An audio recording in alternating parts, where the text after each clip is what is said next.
Hi everyone, meet Bartholomew. We call him Barty for short. He is our garden mascot. The following video is a little older than most of my current videos. Several years ago I was very interested in starting a YouTube channel and I made numerous videos.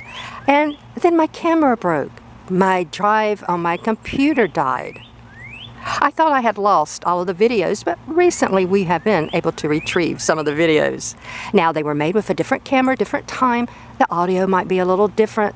The visual quality might be a little different. But the video itself should be interesting, informative, and I hope you enjoy it. I'm going to be planting some passion fruit seeds today. Hi, I'm Elise. I'm glad that you could stop by. I was given this passion fruit. I've gone ahead and cut it up some because I wanted to make sure the seeds hadn't dried out because the fruit dried out really, really fast. They aren't shelf life friendly. So what I'm going to do, let me show you this first. This is my passion flower. This is the edulis. Unfortunately, it's not in bloom right now. Beautiful plant. And it needs some work. It's mixed in with some other vines and trees and little shrubs, so that's going to be on my project list of things to do. Passion flowers can get quite aggressive, but you can trim them back very easily. So for right now, let me share just a little bit of the research I did. There's about 550 varieties. That's a lot. Most are native to the tropical Americas. The Passionflower incarnata is native to North America. That's also known as the maypop, which is what I grew up with. And we would find it along the sides of roads and in the groves and the woods, and it got its name because the plant kind of goes dormant, and depending upon what planting zone you're in, looks like it's gone away for good. But then all in the springtime, all at once, the plant pops up, usually around in May in cooler temps, and that's how it got its name, maypop. The Passionflower or passion flower was named by early Christians who thought that the coronas in the middle of the flower itself looked like the 5 wounds of Christ. So that's how that got that name. And like I said, 550 species, that is a lot. This was a very important fruit to the early tribes, to the early pioneers. They would dry the seeds. The whole plant is edible. The leaves, the fruit, the seeds, very medicinal, great qualities for your health, very nutritious. Basically 2 types, a yellow fruiting vine and a red fruiting vine or a purplish color fruiting vine. Very edible, very medicinal. You can propagate by seeds. Just a little hint here, the seeds are recalcitrant, which means they aren't going to hold their viability very long. And if you want to plant passion flower, I would suggest that you get an established plant or some cuttings from someone you know, or go to your local grocer, greengrocer, farmer's market and buy a fresh piece of passion fruit and harvest your own seeds. So I've cut this already a little bit and I'm going to finish cutting it now. We're popping it open and look at all the seeds. The seeds are surrounded by a goo, a gelatinous membrane. It smells really, really good. Look at all the seeds. In fact, I'm going to go ahead and change my pot. I've got a strainer here and there's a little water in this container. And I'm just going to go ahead and pop the seeds out. Animals love this, and it's very good for the pollinators. Hummingbirds, bumblebees, bees. There were some flowers open on it yesterday, and I watched the bees pollinate, and I took note of which flowers they were pollinating, so I want to see if it's going to set some fruit. It takes a little bit, depending upon your variety, before it starts setting flowers, but that smells really good. Some folks don't like the smell, but I do, and that's going into my compost pile.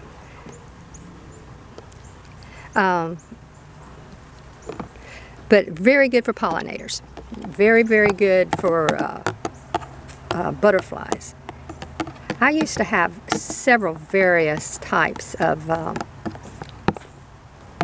passion flower. Now, let me share this with you. Not all passion flowers set fruit. Some of them are just ornamental. Not all of them are a host or a food source for your pollinators. So if that is something you're interested in, make sure you do your research before you buy a plant. I bought a plant one year, gorgeous, big, I mean huge red blooms, solid red blooms. And I planted it. It did very well, like most passion flowers, got kind of aggressive. And but no butterflies. I never saw a butterfly land on it, a bee land on it, nothing. Never saw any caterpillars on it. And come to find out after some additional research that that particular passion flower, and I don't remember the name, unfortunately, it's been years ago, was not a host plant, and in fact could be toxic to some pollinators. So that's something you want to watch. Now all I'm doing is I'm just washing these a little bit, kind of squashing them against this netting and the little colander here, breaking up some of the goo around the actual seed. I'm not spending lots of time. These are tropical and they are recalcitrant, so you do want to plant them as soon as you get the seed. If you have seeds that are a little older, by all means go ahead and try to plant them. You'll just have a much lower germination rate, and it may take longer. These normally will take a couple of weeks even when they're fresh. And that's all I'm going to do. And you can see the goo in the water. You can soak these.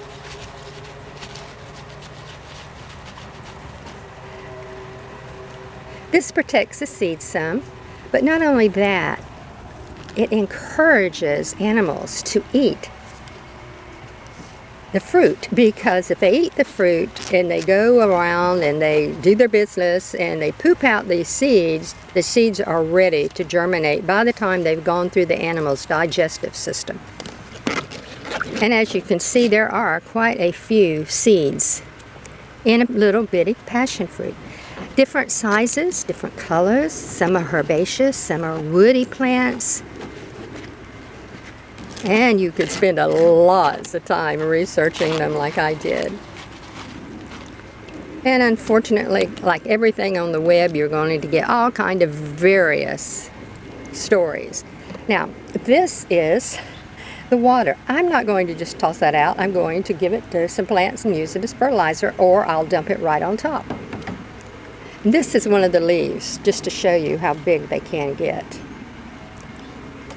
So when I sow seeds, and lots of times when I'm doing pomegranates, guavas, papaya, this is how I do it. I just wash the seed off in a little strainer, and then I'm going to just sow them on the top. And that's it. You can go ahead and divide these up and put them in cells. You can put this in water while you're dumping it out, and you'll have a more even distribution. But there's just, 100 or more seeds in here probably. If they come up, wonderful. I'll come back and we'll revisit. Just kind of strew them around a little bit. They're very easy to take apart once they come up. And I've already made my label saying what it is with the date. And that easy. That is how easy it is. And I'm going to go ahead and just pour this juice back in. That's some nutrients. And I'll water them a little more.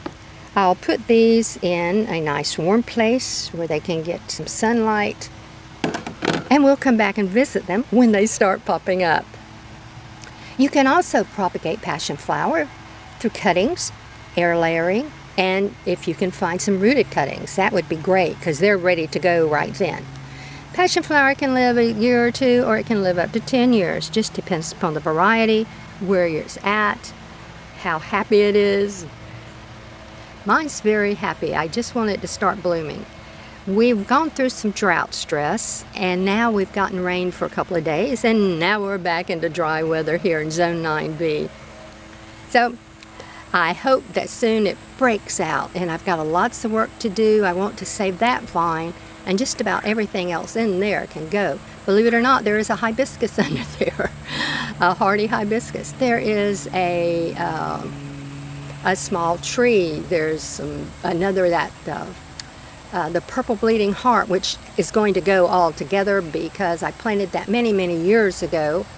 And in my recent research, again, I found out that this is not good for the pollinators. And I've never seen a pollinator on it. I've never seen it set seeds of any type. It's just a hybrid cultivar. I want to get rid of it. It's extremely aggressive, and it will break down other plants. Now, Passionflower does need to grow with support, either a trellis on a fence, or if you have a nice tree that you can put it under and just let it grow up the tree. When the fruits get ripe, depending upon the variety, it can take 3 to 4 months, the fruit is going to drop. And if you can get to it before the animals do, you'll have you some nice fruit. So I'm going to go back now and put a little more soil on the top of these, water them in gently, put them in the sun, nice warm spot, and we'll come back and visit these again. So there's some hints for you, a little research I wanted to share. And I'm not going to go into the edible and medicinal properties. Edible, anything you wish. Salads, jams, jellies, you can make wine out of it. You eat the whole thing. It's very nutritious, very good for you. Medicinal properties, please do your own research. It is worth it to research it if this is something that you can grow. And some people do grow this as a house plant. And what was it, Hawaiian punch that they used to advertise had passion fruit in it. And so here are my seedlings, and I've already started potting them because, as you can see, I've got a lot. I probably won't pot them all. I'll go through and pick out some of the largest ones. I'll give some away. We'll see. I've got some soil prepared, and as you can see, I've already done a whole flat of them, so I'm going to do another flat. And I love working on this wheelbarrow. I just have some metal racks on top of my wheelbarrow because I can move it around. I can take it to a plant to do cuttings. I can put pots of soil and everything down in the bottom. Really works well. So let's get busy. To remove these numerous little seedlings, it's very easy. You can take a spoon, a little spatula, or whatever you want to do. I'm just going to come in here and scoop them up and take out a clump. Put them down on my board, just gently separate them.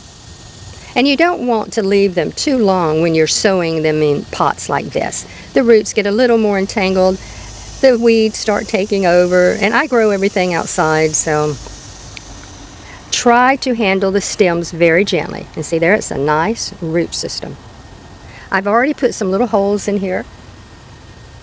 Just going to stick it in and firm it up, and that's all there is to it. Move the camera up a little bit.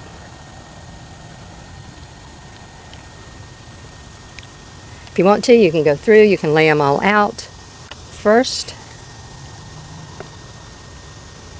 We've had lots and lots of rain, so everything is just soaking wet. I'm going to come in here and get a couple of these bigger ones. Isn't that nice? That's a nice seedling.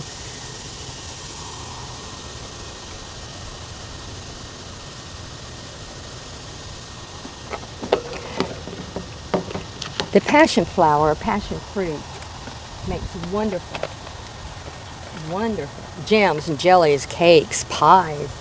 And I think it was Hawaiian punch that they used to put passion fruit in as an additional fruit juice. Move those a little closer for you to see. And now I'm just going to go back in, put them in the hole, and firm them up. And that's it. It's that easy.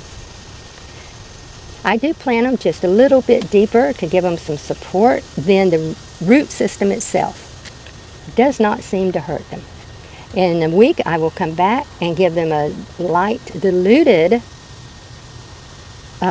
feeding of some vermicompost tea.